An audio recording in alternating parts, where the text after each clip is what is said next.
Hi there, Sagittarius. Thank you for joining me for your weekly forecast for week commencing the 31st of August.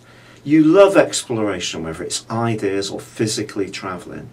And the freer you are and the more independent you are, often the happier you can be. But the last few months has seen quite a constricting time for your personal relationships. Venus, the planet of love, has been in an expansive area, but it's been clashing with Saturn, which has been locked away in the rather secretive part of your scope known as the 12th house. Psychological issues in terms of how you feel about yourself, your own self-worth, or even the truth of your involvements with others may have really been much more to the fore, but not always particularly understandably so.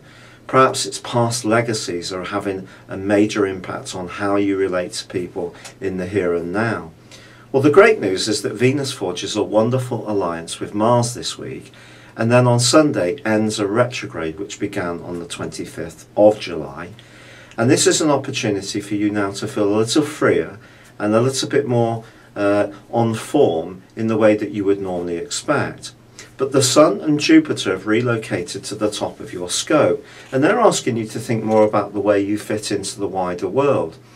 Both are challenged by Neptune this week, and Neptune can be a mischief maker.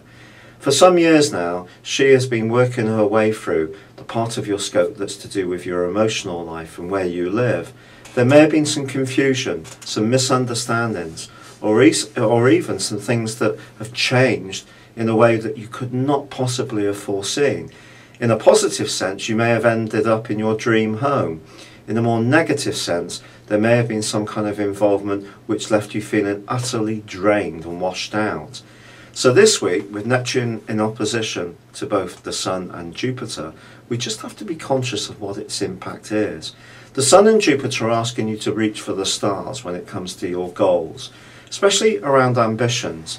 But what Neptune's saying to you is just remain conscious of what your base camp is like, your support group, your emotional needs, how much are they being met.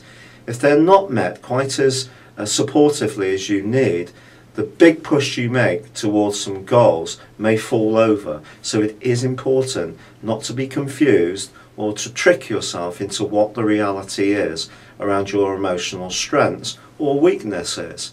However, towards the end of this week, the Sun switches into a really revelatory angle with Pluto, and this can be absolutely fantastic.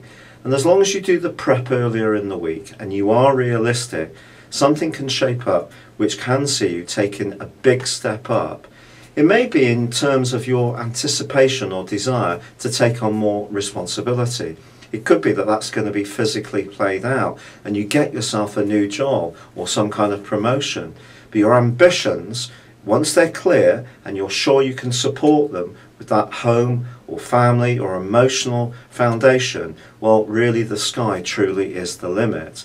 There just is a quarter moon on Friday which suggests if you are having an interview in the last few days of this week or the first 5 days of next week, it's going to be important to come across in a way to the people that you're meeting which actually fits their needs. And that's not always easy for an independent person like you, but it is worth remembering that how you come across and the impression you make will have an early impact upon them.